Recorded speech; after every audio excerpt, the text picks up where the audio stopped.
Bom dia a todos. Então, dando sequência aqui à nossa conta de reflexão, o nosso próximo tema, o mundo mudou.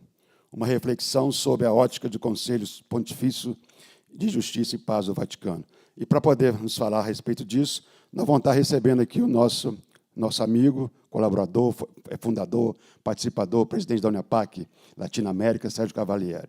O Sérgio Cavalieri é engenheiro civil, pós-graduado com curso de gestão avançada no INSEAD, na França, presidente de conselho de administração da Ali Combustíveis S.A., membro de vários conselhos de administração de empresas do Grupo Azamar, membro da diretoria da FIENG, presidente da DCE Brasil e da Uniapac Latinoamérica, União dos Associados Dirigentes Cristãos de Empresa na América Latina, é membro do Conselho Universitário da PUC Minas, do Conselho Consultivo Internacional da Fundação Dom Cabral e membro do Conselho Consultivo da Bimbo Brasil e da Valorec Brasil. E tem mais coisas, mas se a gente for ler aqui, vai ficar muito tempo, o currículo é longo, o currículo é extenso. Eu queria, então, estar convidando o Sérgio aqui para poder fazer essa palestra para a gente e voltar a convidar vocês para poder entrar no nosso site do Congresso, né? Nós vamos falar disso durante o encontro todo, para poder participar conosco. O site já está lá, é o Congresso da Uniapac, 25º Congresso, melhor, 15º Congresso, né?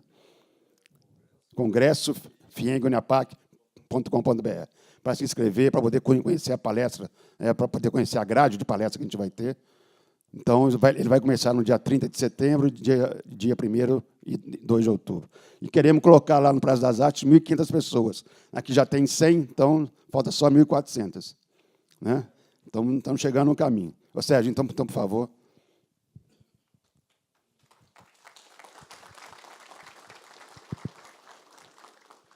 Gente, bom dia. Eu acho que vou falar aqui de baixo, fica mais perto de vocês. Acho que lá em cima fica muito distante, né?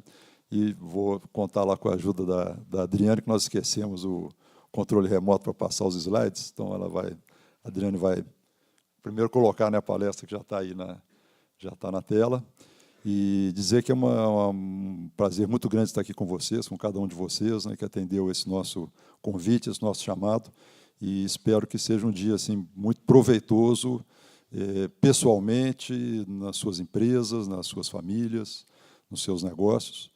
Eu acho que todos que estão aqui, nós, né, da organização e as pessoas que vão dar a palestra, vão procurar fazer o máximo possível para que isso aconteça, né?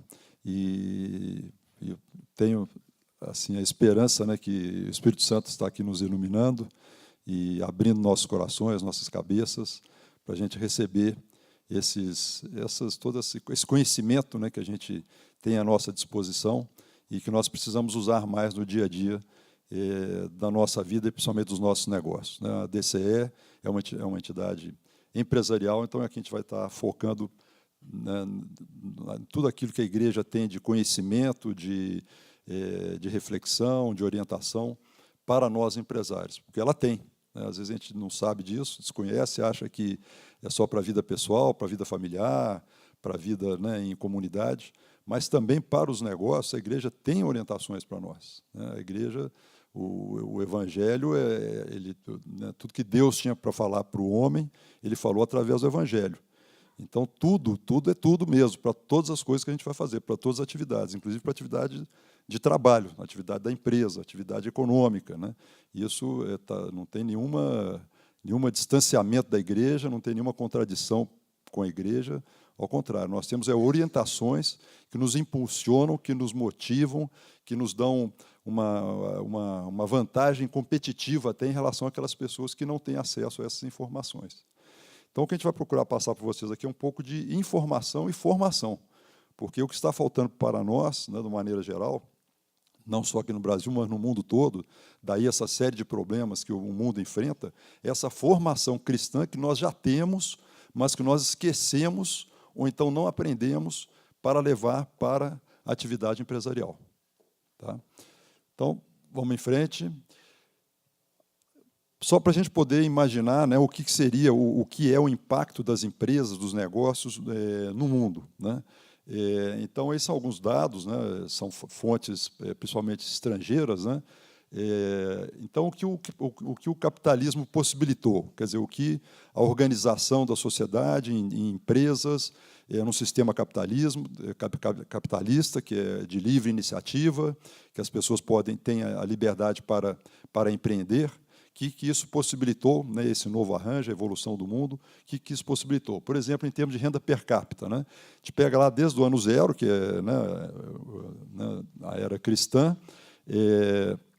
Isso é um trabalho, né, feito, né, não é muito fácil fazer esse trabalho, porque está colocado em moeda atual, né, em dólares, né, atuais. Né? Então, vocês veem que a renda per capita, praticamente desde a da era de Cristo até ano 1500, 1600, 1700, ela foi em torno de 400 a 500 dólares por pessoa. Né? E aí, quando chega lá mais próximo lá do século XVIII, XIX e XX e XXI, tem um crescimento abrupto, né? Isso é uma média mundial, chegando agora, no ano de 2000, agora no século XXI, né? No início do século XXI, em torno aí de 7, 8, 9 mil dólares por pessoa. Né? Então, isso mostra uma geração de riqueza. Né? E nós temos que levar em consideração que o crescimento populacional, imagina a quantidade de gente que tinha no mundo, né, na época de Cristo, e agora com mais de 7 bilhões de pessoas no planeta. Né? Então, isso só foi possível, essa geração de riqueza, só foi possível através do trabalho, através do esforço, do empenho de cada um. E o trabalho, na maioria das vezes, está organizado em empresas. E nas empresas tem sempre um líder, uma pessoa, um empresário, um dirigente que organiza esse trabalho. Aí, no próximo, a gente vai ver a questão da redução da pobreza, que está ligada ao anterior, mas com esse desafio do crescimento da população. Né? Então, nós tínhamos, né, até 1800, cerca de 70%, 80% da população vivendo abaixo da linha da pobreza, que é menos de $1 por dia, né? Que seria R$3 por dia, né? R$90 por mês. Né? E isso, então, cai muito rapidamente, né, no século XX, e agora a gente tem aí coisa de cerca de 10%, menos de 10% da população mundial vivendo abaixo da linha da pobreza. Ainda é muita gente, né, porque isso dá quase 800, 900 milhões de pessoas vivendo nessas condições. A redução do analfabetismo, né, que é a questão da cultura. Né? Então, até poucos anos atrás, 1970, né, a média mundial, no século XIX, a média mundial era 90% de analfabetos no mundo. Quer dizer, as pessoas não tinham acesso nem à leitura, à escrita. Né? Então, era uma vida muito simples, uma vida muito rudimentar. Né? Isso tudo foi sendo possibilitado pelo desenvolvimento do mundo, pelo crescimento, pela geração de riqueza, pela inclusão de pessoas. Né? Então, houve, de fato, uma melhoria da condição de vida das pessoas, né, em geral, né? Pensando em termos globais. Hoje a gente chega agora, em 2015, com chegando quase a 10% de pessoas analfabetas no mundo. De novo, ainda é muita gente, porque isso nós estamos falando aí de quase 1 bilhão de pessoas, mas vem caindo vertiginosamente. Né? E pouco tempo atrás, 1970, foi outro dia mesmo. Né? Todos nós aqui praticamente nascemos depois né, vivemos nessa época aí. Né? Todos nós não, né? Alguns, né? Alguns. Aumenta a expectativa de vida, também, que revela a qualidade de vida. Né? Então, durante a vida inteira, aí, a expectativa de vida, as pessoas viviam em média 30 anos, porque tinha muita doença, não tinha acesso a saneamento, não tinha acesso à água, a medicina não era tão desenvolvida. Né? Então, se a gente pensar hoje o que é a medicina, os equipamentos de medicina, de análise, de diagnóstico, essa evolução fantástica, isso se deve à capacidade do ser humano, à inteligência do ser humano, aliado a um esforço, aliado à união, né, de inteligência, de recursos tecnológicos, do desenvolvimento de toda a parte de informática, de TI, de materiais, de equipamentos. Isso é esforço, isso é resultado de um esforço coletivo de trabalho. Né? Então, o trabalho é algo assim, é fundamental. Né? Nós somos assim, a maior obra de Deus é o homem na Terra, né? Todo o planeta e o homem, né, que habita esse planeta. Né? E aí, a partir, só voltando ali, para a gente terminar, a partir do século XX, né, isso sobe, aí chegamos hoje a quase, né, em 2013, uma média mundial de 71 anos de expectativa de vida. Então, né, isso fruto desse desenvolvimento e fruto também dessa organização da forma de trabalho, principalmente através da livre iniciativa. Pode passar. Então, a empresa, né, que é onde se dá o trabalho, onde está organizado o trabalho, né, ela é boa porque ela gera riqueza. Né? Não tem outra forma de gerar riqueza a não ser através do trabalho. Né? A gente vê, muitas vezes, atitudes assistencialistas, que podem ser importantes e necessárias em alguns momentos, né? Concessão de bolsas, de benefícios, né? Mas isso não pode parar só no assistencialismo, porque isso não gera riqueza, isso é uma distribuição de riqueza, alguém está gerando riqueza e está sendo distribuído para outros grupos de pessoas mais necessitados, que naquele momento tem uma necessidade, e aí é uma condição até humanitária, mas o que gera riqueza, efetivamente, é o trabalho. É o esforço, é o empenho, é o dia a dia, é o suor dos rostos, do rosto, é a educação, a capacitação, e isso se dá normalmente através de uma empresa, pequena, média, micro, grande, não interessa. O trabalho geralmente está organizado nas empresas. Então, a empresa é aquela entidade que gera riqueza para o mundo. Pode passar. A empresa ela é boa porque ela é ética, né? Quando ela respeita as pessoas, ela tem essa ética, respeita as pessoas, respeita a comunidade. Pode passar. A empresa ela é nobre porque ela eleva a nossa existência, né? O trabalho dignifica a pessoa, né? O ser humano, com o trabalho, ele se realiza pessoalmente, profissionalmente, ele se sente valorizado, ele tem um propósito, ele tem um objetivo na vida. Imagina se a gente não tivesse o trabalho, né? Como seria monótono a nossa vida, né? Você fala, você pode ficar o resto da vida aí descansando na beira de uma praia, né? Acho que em pouco tempo todo mundo estaria entediado, né? Então o trabalho ele é um desafio, né? O trabalho ele é aquele combustível, né? que nos motiva, que faz o homem se sentir desafiado e querer avançar, querer ultrapassar barreiras, querer colocar projetos de pé, colher resultados, né? Então ele eleva a existência da pessoa, né? E é a única possibilidade de sacar as pessoas da pobreza. Não tem outra forma. O trabalho, né, a criação de riqueza vem através do trabalho. Não tem outra mágica, dinheiro não dá em árvore, né, a riqueza das nações, das sociedades, não aparece do nada, né, isso vem através, né, da formação nas famílias, da educação, do crescimento cultural e da aplicação, depois de todo esse conhecimento, no dia a dia, de uma forma organizada, ordenada, e de uma forma que possa, então, criar essa riqueza e depois distribuir essa riqueza. A gente vai falar mais à frente, que é o tema, principalmente, da nossa palestra, que é a vocação do líder empresarial. Bom, mas as empresas, então, são realmente locais praticamente santos, né? Porque o trabalho é uma coisa santa, é uma coisa abençoada, né? É um presente de Deus, né? Deus falou, Deus criou o mundo, né? Entregou para o homem e falou, habitai o planeta, né? Multiplicai, ganhe o seu pão com o suor do seu rosto. Então, o trabalho é uma coisa abençoada, o trabalho é uma coisa boa. O trabalho não é uma coisa que dignifica o homem, é uma coisa que nos traz alegria, que nos traz motivação, que a gente pode criar família, pode ter os nossos bens, acesso aos bens materiais. E a empresa faz coisas fantásticas, mas, às vezes, faz coisas que não são tão boas, né? Então, a gente passa aqui, né, algumas coisas recentes que estão acontecendo aqui no Brasil, como, né, a questão do petrolão,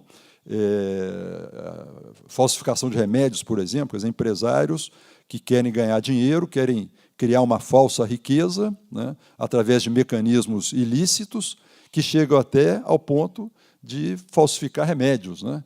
Uma coisa incrível, quer dizer, ali dentro daquela cápsula, em vez de ter aquele princípio ativo que vai realmente combater uma doença, tem lá um pozinho qualquer que a pessoa enganada compra e aquela outra pessoa esperta leva um dinheiro, ganha um dinheiro de forma totalmente ilícita e não está criando nenhuma riqueza, nenhum benefício para a sociedade. E isso acontece. A questão do trabalho não digno, né, o trabalho sob condições de quase que de exploração de mão de obra. Ainda hoje, no século XXI, né, com empresas conhecidas, empresas globais, multinacionais, como a Zara, e outros casos, né, que acontecem também com uma certa frequência, de exploração de mão de obra, as cadeias mundiais de produção, né, a empresa pode produzir em qualquer lugar do mundo, e transporta o seu produto e comercializa esse seu produto em outro lugar, e muitas vezes se utiliza de pessoas fragilizadas, de pessoas que são menos formadas para produzir a custos muito baixos, né? E só que esse benefício, muitas vezes também esse benefício tão baixo, né, de uma mão de obra que é remunerada com valores muito baixos, não é transferido para o cliente, né? O cliente continua pagando um valor que seria um valor alto, né, enquanto o trabalhador, aquele que realmente produziu aquele produto, não recebe um salário digno, né? Então, nós temos a empresa, né, quando ela é colocada lá, ela é ética quando ela respeita a pessoa. Então, isso é uma demonstração de um não respeito à pessoa, né?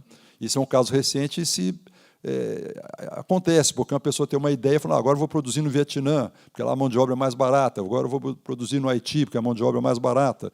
Hoje, o mundo, né, sendo um mundo globalizado, isso é possível, né? Mas as pessoas ficam com a tentação, né, de maximizar, de aumentar ainda mais os seus lucros, começam a procurar esses mecanismos que não são mecanismos sustentáveis e que não fazem efetivamente bem para a humanidade como um todo. O caso, né, dos casos de corrupção, parecido lá com o caso do Petrolão, né, de propinas e empresas que não têm aí, a questão da corrupção não é só o lado do público, né, não é só o lado, mas tem um lado privado também envolvido, né? Na realidade, é um conluio, uma aceitação das duas partes para que isso aconteça, né, burlando aí a questão da competição. A competição é legítima no mundo do trabalho, ela deve existir entre as empresas, deve ser uma competição leal, no que deve valer a competência, a tecnologia, a qualidade, produtividade, né, e não esses arranjos que às vezes existem para se ganhar concorrências, aí envolvendo empresas, inclusive internacionais também. A questão dessa responsabilidade com o meio ambiente, que ainda falta muito, já evoluímos bastante, mas ainda falta. Há quantos anos a gente ouve falar de desmatamento no Brasil, né? De falta de respeito, falta de compromisso com o meio ambiente, né? Para nós vivermos, nós dependemos do meio ambiente, dependemos da natureza. Então, na medida que a gente degrada ou que tem determinadas pessoas que não têm essa visão, né, social, essa visão global da importância do meio ambiente, acontece isso, né? Pessoa que desmatamento clandestino, exportação de madeira clandestina, isso ainda acontece, e isso também se dá em empresas, porque no final tem que ter uma empresa organizada, uma organização, pessoas e empresas que existem, com CNPJ, com pessoas que são responsáveis, que assinam por aquela empresa. Ali por trás existem pessoas, donos daquele negócio, de equipamentos, né, envolvidos, né? Agora, a empresa não está cumprindo o seu papel, aquele papel que ela deveria cumprir dentro da sociedade, né? Bom, e nesse aspecto do meio ambiente, né, a bateria, né, do planeta está acabando, né? Nós estamos já num nível, né, de utilização dos recursos naturais que o planeta já não suporta mais, né? E tem aí um desequilíbrio muito grande, porque tem países, tem sociedades que consomem muito, tem sociedades que consomem pouco. E se todas as pessoas do planeta fossem ter um nível de consumo igual, por exemplo, um padrão americano de vida, nós precisaríamos de hoje de 3 planetas. Seriam necessários 3 planetas para suprir água, para suprir minérios, todos os recursos naturais, para poder atender um padrão de vida americano para os 7 bilhões de pessoas no planeta. Então, nós falamos tanto de sustentabilidade, nós já estamos numa situação de insustentabilidade. O planeta não é sustentável mais. Então, nós temos que ter essa consciência, rever a nossa forma de trabalhar, a nossa forma de consumir, né, a nossa forma de descartar os produtos, porque o planeta não aguenta mais, a bateria está acabando, né? E isso não é muito inteligente, a gente está gastando mais do que tem, né? Então, é o que aconteceu com o Brasil, gastou mais do que tinha, agora está tendo que fazer o ajuste, né? Então, mais à frente você tem uma situação bastante complicada. Bom, o que acontece com isso? Essas poucas empresas, esses poucos empresários, esses poucos dirigentes, esses poucos líderes empresariais, eles fazem um estrago muito grande. Então, aquela empresa que eu mostrei lá no início, que é um local de trabalho, que tem a possibilidade de sacar as pessoas da pobreza, de criar riqueza, de fazer as pessoas se sentirem dignas, de se sentirem realizadas, elas acabam tendo uma imagem negativa em função desses poucos empresários que não têm essa consciência, essa preocupação, essa visão global, esse entendimento, né, do que é realmente ser um líder empresarial, né. Então, algumas pesquisas aqui também feitas nos Estados Unidos, porque o Brasil é muito pobre de pesquisa, né. Por exemplo, a confiança dos americanos nas grandes empresas, né, vem caindo, de 75, 2009, 2011, 19% dos americanos confiam nas grandes empresas. Ali do lado direito em cima, né, 2% dos investidores confiam nos CEOs, né, que são os presidentes das empresas, né, quer dizer, um percentual baixíssimo, né, e 72% acreditam que as más práticas são comuns nas empresas. Aí, más práticas são aqueles presidentes que têm aqueles bônus, né, comuns, né, principalmente nos Estados Unidos, ganham bônus gigantescos, assim, de volumes fantásticos de dinheiro, enquanto a empresa, na realidade, não está performando tão bem ou tem uma estratégia de curto prazo e que daqui a 5, 10 anos a empresa, na realidade, vai perder valor, né. Uma outra pesquisa, 88% dos americanos acreditam que as grandes empresas têm muita influência no governo e têm influência para se beneficiar, né, para tirar algum benefício próprio. Uma outra pesquisa de 2011, 79% acreditam que as empresas se preocupam muito com o lucro e pouco com os trabalhadores, com o consumidor e com o meio ambiente. Né, aquela questão da visão da empresa só como um fim econômico e só com a visão de lucro. Bom, e o resultado disso, a gente vive hoje num mundo diferente, as pessoas têm liberdade, as pessoas se expressam, as pessoas não aceitam mais qualquer situação. Então, essa mesma pressão, né, que a gente vê sobre os políticos, existe também sobre as empresas. Então, a gente tem que ficar atento, porque, dependendo do tipo de postura que a empresa tem, hoje a sociedade não está mais disposta a aceitar. É fácil a gente lembrar que, antigamente, né, qualquer cidade do interior, uma cidade menor, aceitava uma indústria que iria para uma determinada cidade. A cidade recebia de braços abertos e achava uma maravilha. Hoje não é bem assim, né? Hoje as pessoas já começam a refletir e querem saber, bem, essa empresa que está vindo para cá, primeiro, ela polui, a primeira pergunta, ela é uma empresa poluidora, vai contaminar o ar, a água, o solo, que tipo de empresa, que tipo de produto, tem ruído, como é que esse produto, para que serve, quem é que está por trás.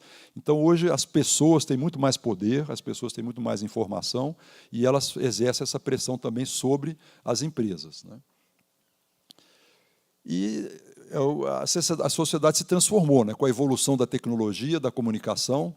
Isso trouxe um impacto muito grande, né, e muito rapidamente. Se a gente pensar que há 130 anos atrás a escravidão era uma coisa legal no Brasil, escravidão, ter escravo no Brasil era legal, era normal e não tinha nenhum problema com relação a isso, né. Há 85 anos atrás as mulheres não votavam no Brasil, né, pouco tempo, né, duas gerações, 3 gerações. 50 anos atrás, a segregação racial nos Estados Unidos era legal, existia, era tudo separado, né, negros e brancos, né. Na África do Sul existiu o apartheid. 50 anos atrás não existia, né, essa questão ambiental era uma pauta que não existia, né. Se a gente lembrar da nossa infância, a gente vai lembrar disso, que a gente não tinha essa preocupação ambiental. 25 anos atrás, o comunismo e o socialismo dominavam metade do planeta, lá com a questão da cortina de ferro, da Rússia, né, de todos os países do leste europeu. 15 anos atrás não existia nada, né, de smartphone, de Google, Facebook, Instagram, Twitter e tantas outras coisas mais, né. Então, uma evolução muito rápida, e cada vez será mais rápida, né. E tudo isso vai levando a pessoa a ter mais informação, que é o próximo slide, né. As pessoas estão mais informadas, pode passar. As pessoas estão mais conectadas, esses dispositivos todos de telecomunicação permitem que as pessoas estejam conectadas, né? Hoje já tem muito mais celulares e cada vez mais vai ter mais chips, sensores, né, no mundo inteiro. As pessoas estão mais escolarizadas, né? Nós vimos lá nos primeiros gráficos, né, o nível de educação, de alfabetização e de educação de níveis mais altos também vai aumentando. Então, o que aconteceu, né? O mundo mudou, as pessoas foram evoluindo, felizmente, né? Esse é o lado bom, mas as empresas ou alguns líderes empresariais não acompanharam essas tendências, não enxergaram essas mudanças.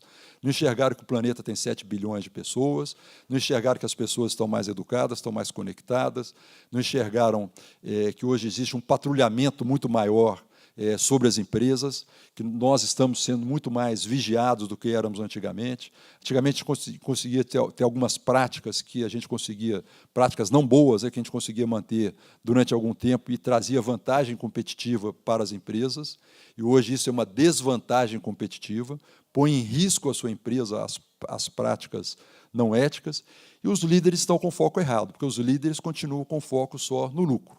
A primeira preocupação é o lucro, é o resultado, é o curto prazo, é empurrar o produto para o consumidor. Muitos líderes empresariais, né, ainda estão com esse foco.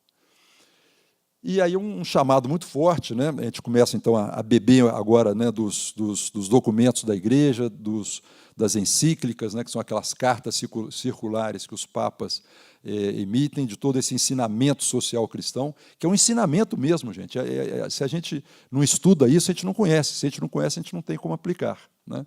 Então, a gente começa a beber, né, dessa riquíssima fonte, né, que a igreja tem, dessa mensagem para nós, falar assim, ó, o caminho é aqui, a orientação é essa, né?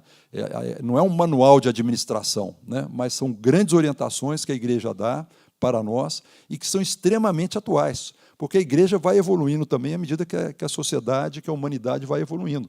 A igreja não ficou parada lá na Idade Média, não ficou parada lá atrás. A igreja tem a perfeita noção do que se passa no mundo atual, né? Está totalmente enganado quem acha que a igreja é muito ultrapassada, a igreja é muito tradicional, a igreja não muda.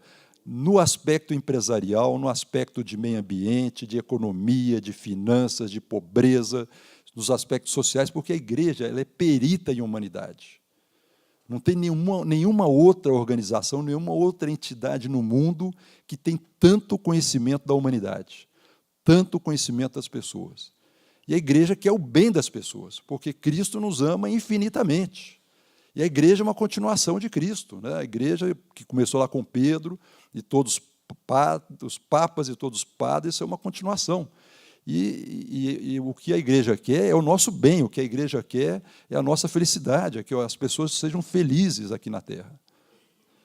Então, ela tem um conjunto de orientações assim, de valor maravilhoso, de valor riquíssimo que nós desperdiçamos, que nós não utilizamos.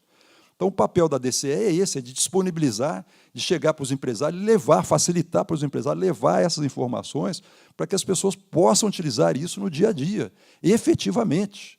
Assim como a gente vai para a universidade, faz curso de administração, de contabilidade, engenharia, medicina, tantas áreas de conhecimento, mas nas escolas não se fala disso. A escola não fala que é preciso amar, que se uma empresa, se existe amor dentro da empresa, a empresa vai funcionar melhor. Qual pode ser o ingrediente na empresa que pode fazer a empresa funcionar melhor? Eu não conheço outro que não seja o amor. As pessoas se quererem, as pessoas gostarem de se relacionarem, gostarem de estar junto, gostar de cliente, gostar de fornecedor, prezar o meio ambiente, olhar para a comunidade que está em volta. Isso vai trazer uma imagem, uma reputação, uma força, uma fortaleza para a empresa inigualável, imbatível. Porque as pessoas vão trabalhar felizes, vão trabalhar com entusiasmo, com desejo, com vontade de prosperar. Forma-se uma comunidade de trabalho.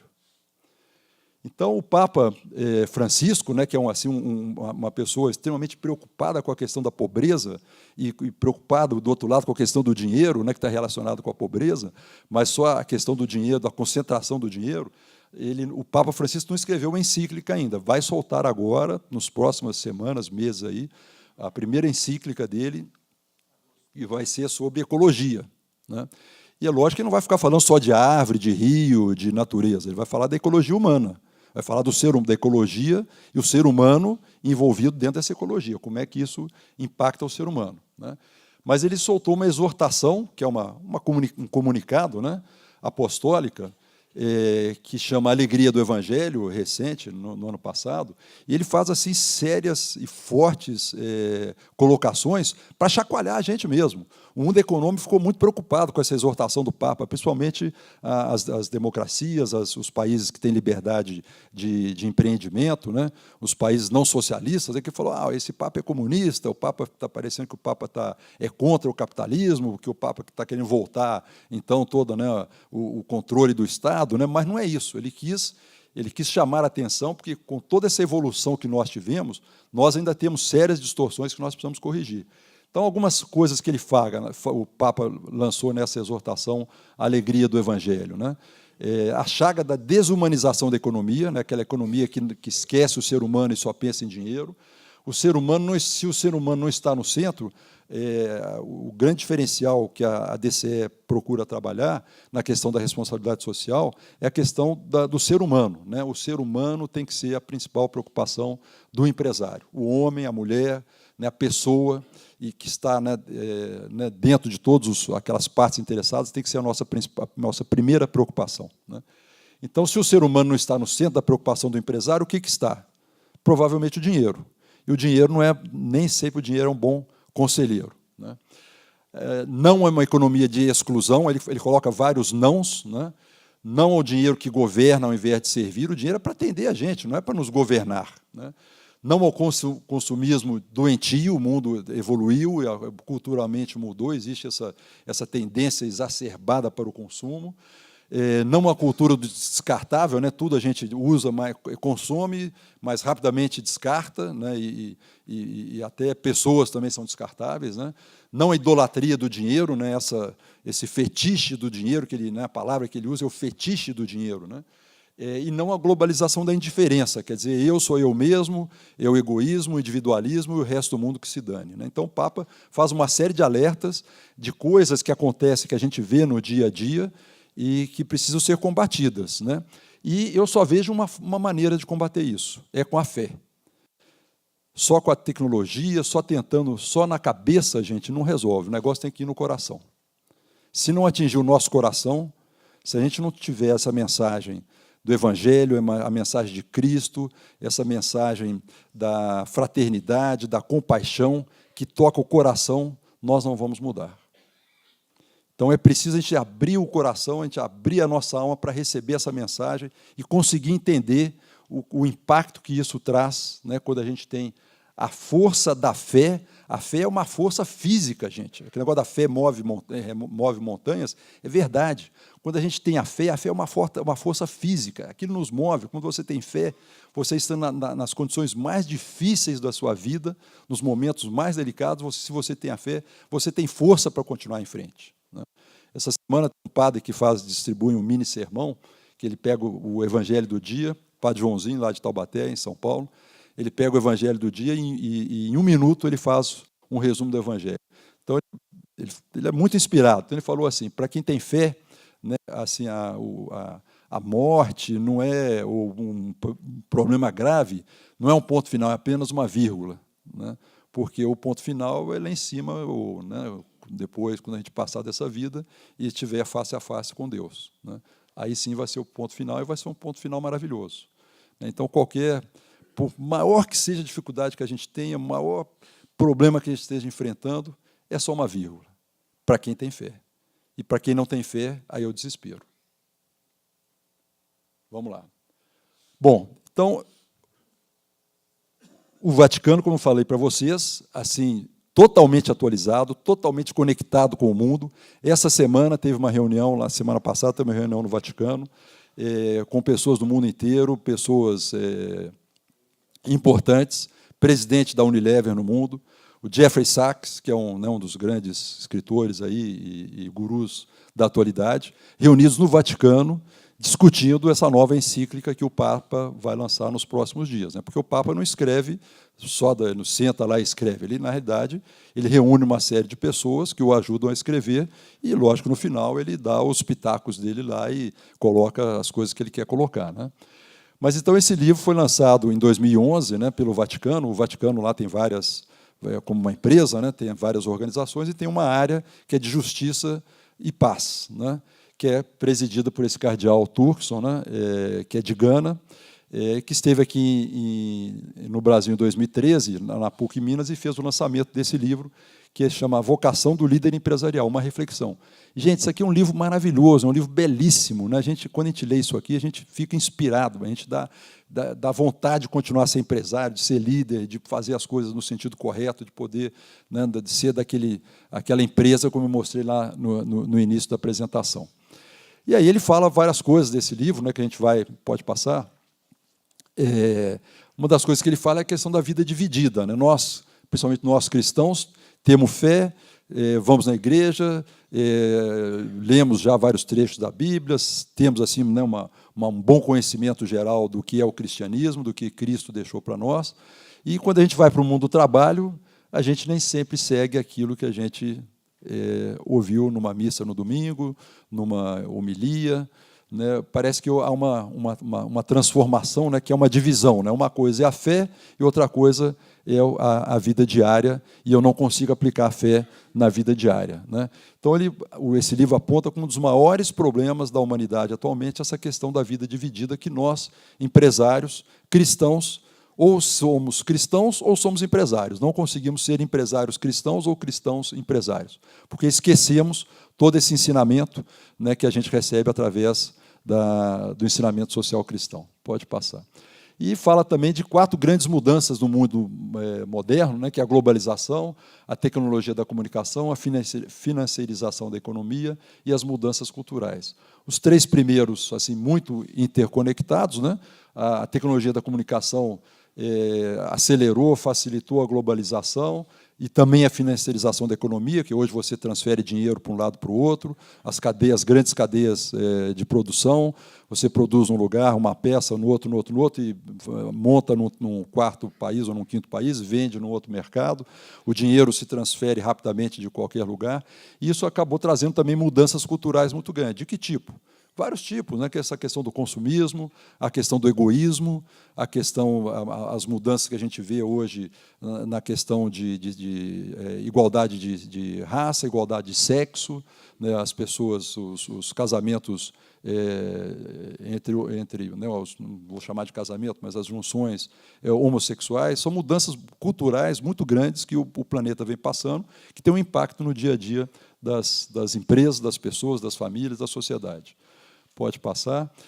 E como as empresas podem, então, transformar o futuro para que a gente cada vez mais tenha empresários cristãos e apliquem todo o ensinamento social cristão, evitando os aspectos negativos, né, as tentações do mundo. Pode passar. E não há outra forma, né, através dos valores, e aqui, né, toda a igreja e todo o cristianismo temos os valores cristãos, né, que são valores universais, são valores humanos, universais e indispensáveis para que a gente possa ter uma correta condução dos nossos negócios. E o livro Rentabilidade dos Valores, que vocês têm aí também, ele fala justamente disso, né? Ele apresenta, então, aqui quais são os valores, né? Que é a dignidade da pessoa humana, em primeiro lugar. Então, dentro da empresa, a primeira coisa que a gente tem que ter a preocupação é com a dignidade das pessoas. O bem comum, né, que são as condições que permitem que as pessoas se desenvolvam, cresçam em termos de cultura, em termos de educação, habitação, saneamento, né, isso é, na realidade, uma principal responsabilidade do governo, mas nós também podemos contribuir para o bem comum. A universalidade dos bens, os bens são universais, são de livre propriedade, a igreja defende isso, né?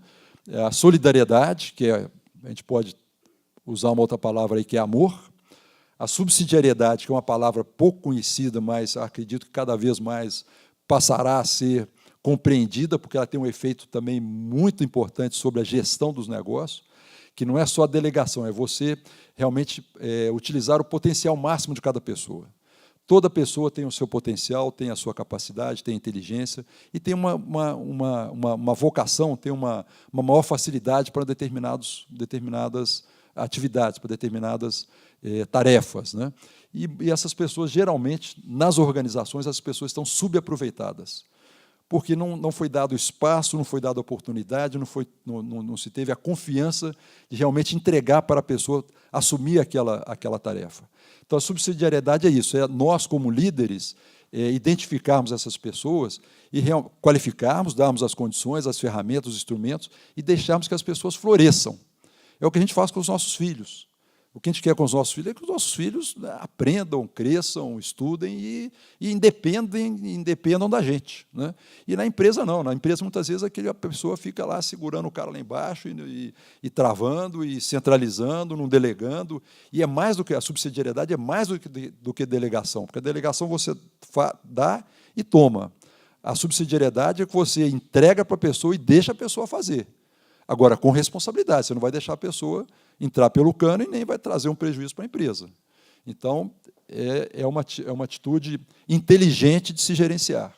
E a participação, nós temos que participar, nós estamos envolvidos na comunidade, quando a gente vê alguma coisa errada, nós temos que combater, não podemos concordar com coisa que a gente vê que está errada, e temos que, então, ter a coragem, a fé de dizer aqueles nãos, né, que o Papa Francisco nos chama a atenção. E aí algumas coisas assim, né, do poder dos valores, né, o que esses valores, se aplicados, né, eles fazem a diferença, constrói um legado, né, constrói realmente uma empresa que é uma empresa admirada, que vai deixar um legado para a empresa e para o próprio líder empresarial, orienta o que a gente faça, ali é um bom guia de orientação para a gente poder trabalhar, dão sentido à vida e ao mundo do trabalho, que as pessoas são tratadas com dignidade, a pessoa, né, tem um propósito na vida, não está ali só para cumprir as 8 horas de trabalho e ir para casa, né? A pessoa sai satisfeita que ela cumpriu uma meta, atingiu uma meta, atingiu um objetivo que ela tinha, que ela viu que foi pelo seu esforço próprio, gera riqueza econômica e social e beneficiam todos os públicos, né? Todos os stakeholders, né? Os líderes orientados por valores, né? Eles têm propósitos, têm sentimentos, são autênticos, têm amor, têm esse cuidado, né? Tem uma inteligência emocional, não é só na técnica, né? Tem a parte da emoção, tem a parte da espiritualidade, o ser é um ser também que tem a parte espiritual, né? Tem a alma, tem o desejo, a vontade, a emoção envolvida, né? São espiritualmente envolvidos, têm personalidade forte, integridade é uma palavra importante, né? Integridade é o que? Respeito, né? Seguir esses valores, e são orientados para servir, né? Nós somos servidores, né? A nossa principal atividade, tarefa como líderes empresariais é servir. Nós estamos o tempo todo servindo, né? Servindo ao outro, servindo o cliente, servindo um fornecedor, servindo a sociedade, né? A liderança servidora, né? Aquela figura do chefe que manda quem pode, obedece quem tem juízo, isso não funciona mais, gente. Isso é coisa do século XVIII, XVII, XIX, ficou para trás. As pessoas não aceitam isso, as pessoas querem líderes que inspirem, líderes que motivem, líderes que deem oportunidade, líderes que façam um ambiente de trabalho adequado, correto, íntegro, né? Isso é que faz a diferença nas organizações. E esses valores, né, isso também vem aqui do livro do Conselho Pontifício de Justiça e Paz, né, a vocação do líder empresarial, assim, quando a gente para pensar, a gente é muito simples, né, se a gente seguir coisas assim básicas, né, princípios básicos, isso faz um efeito tremendo, um efeito positivo, né, assim, fantástico, né? Então, quando as empresas produzem bons produtos e bons serviços, então, se eu estou numa empresa, vou produzir algum serviço, algum produto, vou produzir um serviço bom, mas um serviço útil também para a sociedade, né? Então, sinceramente, né, não sei se tem alguém aqui que trabalha com cigarro, por exemplo, com tabaco, né? É um produto absolutamente inútil para a sociedade. Que bem que o tabaco traz para a sociedade? Zero. O resultado final econômico da conta do tabaco, o que o tabaco gera de riqueza, o que se gasta de saúde, né, o que morre de gente, de tratamento, etc., a conta é negativa. Tudo que a cadeia produtiva do tabaco, o resultado final dela para a sociedade é negativo. Se parasse, o mundo teria mais dinheiro, o mundo seria melhor. Então, é um problema, tem pessoas que é uma dificuldade, é um vício, a pessoa não consegue se livrar. Mas, sinceramente, eu não investiria um centavo em tabaco, porque eu quero produzir algo que seja bom, que seja útil para a sociedade. Então, quando a gente produz bons produtos e serviços para a sociedade, a empresa é competitiva. Porque se o seu produto é bom, tem um preço razoável, um preço acessível, com tecnologia, com qualidade, você tem a preocupação com o cliente, a empresa vai ser competitiva. Se você gera bons empregos bem remunerados, né, você se esforça para poder ter mais produtividade, conseguir pagar, repartir um pouco mais, né, na parte de remuneração para os seus colaboradores, você vai ser empresa humana, o colaborador vai reconhecer, né, esse esforço, reconhecer que os empregos são bons, são empregos dignos, são empregos que a pessoa se sente bem, né? A pessoa vai querer trabalhar naquela empresa, a sociedade vai reconhecer aquela empresa como uma empresa que tem essas práticas, né? E quando a gente gera essa boa riqueza, o que é uma boa riqueza? Uma riqueza que é criada de forma sustentável, aí vem toda aquela questão da sustentabilidade, do planeta, de como os produtos são produzidos, né? E distribuída. Essa riqueza tem que ser distribuída. Nós temos que distribuir mais. Nós temos que ter uma vida mais simples. Nós não podemos continuar consumindo no mesmo ritmo que nós consumimos. Nós não precisamos de tantas roupas no armário. Nós não precisamos de tantos sapatos no armário. Nós não precisamos de tanto carro. Nós não precisamos de tanta coisa que a gente tem inútil dentro de casa. Cada vez que a gente consome, né, a gente está colocando uma pressão no planeta e, certamente, se a gente estivesse distribuindo mais, outras pessoas não estariam em situação tão de miséria, em situação tão difícil, de vida extremamente não digna, né? Então, como é que a gente consegue isso, gente? É só com o coração.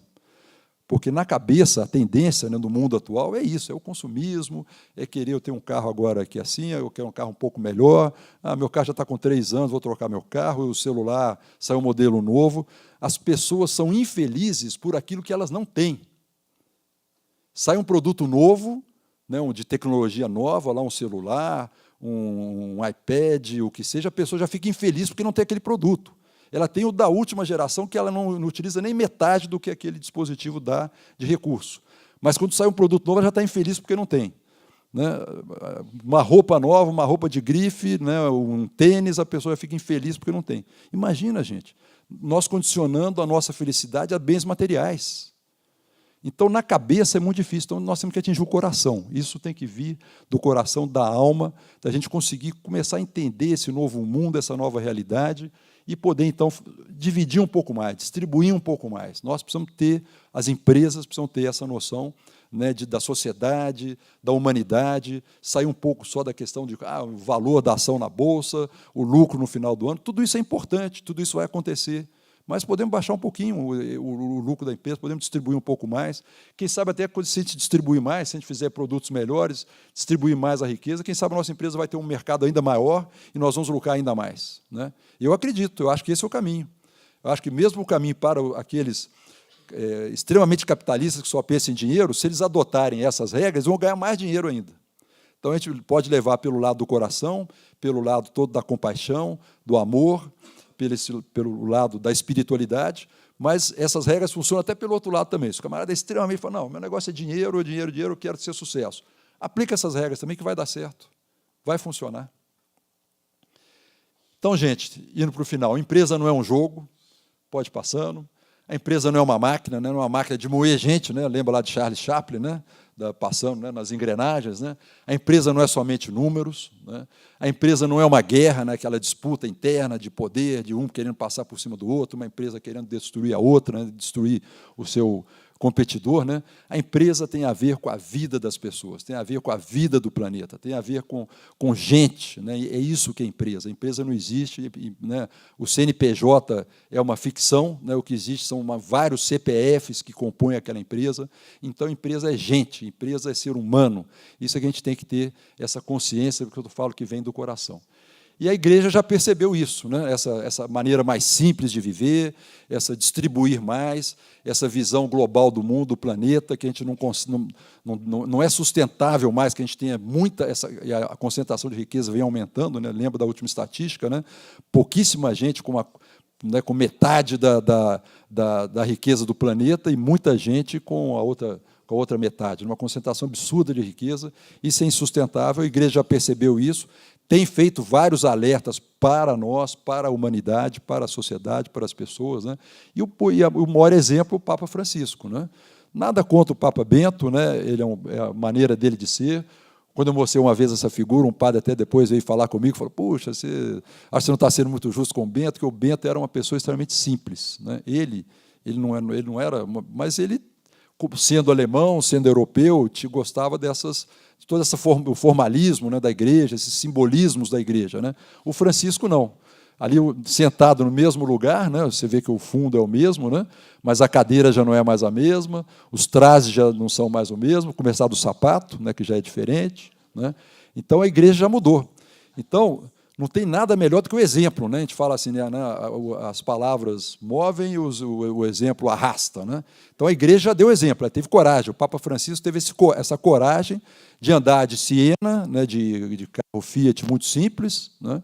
E o próprio cardeal Peter Turkson, né, um dia eu tenho, né, Deus me deu essa felicidade de poder conviver um pouquinho com ele, um dia conversando assim na intimidade com ele, ele falou, quando eu fui eleito cardeal lá em Gana, eles me deram, e quando eu fui lá para o Conselho Pontifício, lá no Vaticano, me deram um carro lá, um SUV muito bacana, que eu uso, e hoje eu fico constrangido. Ele falou, porque o Papa anda de Fiat, anda lá de Siena, de Ideia, não sei que carro que ele... O mesmo carro que ele usou aqui quando veio fazer a visita no Brasil. Eu tenho um SUV lá, e eu acho que eu vou ter que vender e vou ter que mudar de carro, porque eu me estou constrangido, porque o carro do Francisco é mais simples do que o meu, né?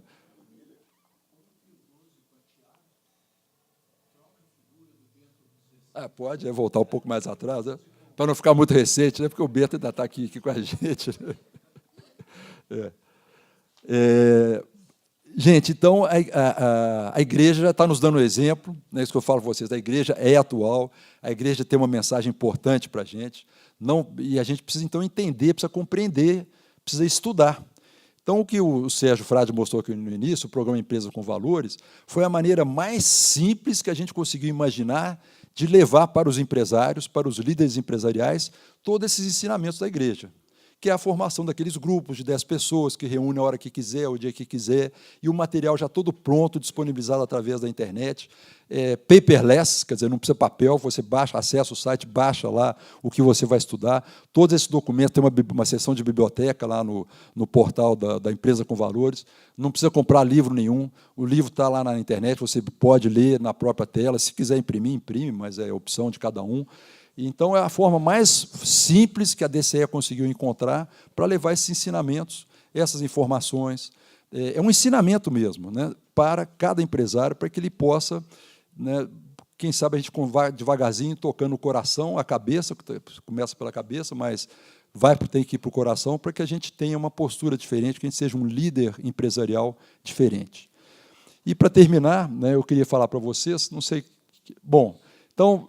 Mais um convite aqui, um estímulo para que vocês formem esses grupos, né? Pode ser no seu bairro, pode ser na sua empresa, pode ser na igreja, na paróquia que você frequenta, onde for mais prático, onde for mais fácil, né? Formar grupo de 10 pessoas, e o Lúcio está aí para dar todo o apoio, toda a explicação detalhada, e existe um portal com todo o material disponível, estuda, lê o material e vai para o grupo para discutir e para trocar ideia.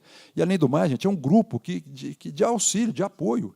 O nosso grupo, o grupo que eu faço parte, a gente começa a trocar informações assim, extremamente da intimidade da pessoa, da intimidade da empresa, e é uma forma de apoio, é um local, um momento ali de convivência, de compartilhar com gente que está vivendo o mesmo problema que você, né? E você poder trocar ideia, ouvir, e se sentir, de certa forma, assim, que tem outras pessoas que têm o mesmo problema, que podem te ajudar, e podem, efetivamente, já temos relatos assim, de pessoas que falam, puxa, olha, a rotatividade no meu negócio diminuiu. Eu implantei lá, fiz algumas mudanças a partir de algumas ideias que eu tive lá dentro do grupo, com outras pessoas, eu implantei aquilo na minha empresa, a rotatividade diminuiu. Eu tinha problema no caixa, o caixa sempre dava uma diferença no final do dia, não está tendo mais a diferença, diminuiu, não está tendo mais diferença. Estou sentindo que o ambiente está melhor, estou sentindo que o volume de negócio está aumentando. Então, é um local também de ajuda mútua, de colaboração mútua entre as pessoas. E, para terminar, eu tirei duas... O Vaticano, os documentos do Vaticano, geralmente são escritos em parágrafos. Essa é uma forma assim, muito fácil de ler. Então, se vocês abrirem aí, vocês vão ver que tem a numeração dos parágrafos, então fica uma leitura mais fácil, né? Você vai no parágrafo, de parágrafo em parágrafo, então você tem naquele parágrafo ali já uma ideia que é lançada naquele parágrafo. Então, no parágrafo 2, logo no início do livro, é colocado que, se vocês quiserem saber, foram escritos por essas pessoas que estão aqui atrás, inclusive, na época, isso foi em 2011, o presidente da Uniapac Internacional, que é o Pierre Lecoq, que é um francês, que vem aqui ao Brasil em outubro também para o Congresso Mundial. Então, no parágrafo 2, fala assim, quando os negócios funcionam adequadamente, negócios, empresas, né, trazem uma contribuição insubstituível ao bem-estar material e até espiritual da humanidade. Olha a força dessa frase. Quando os negócios funcionam adequadamente. O que é adequadamente? Siga os valores cristãos. Próximo, parágrafo 8, um pouquinho mais adiante. Aí um recado direto para nós, né? Quando os líderes empresariais se dão conta que participam do trabalho do Criador, porque Deus não terminou o mundo ficou incompleto.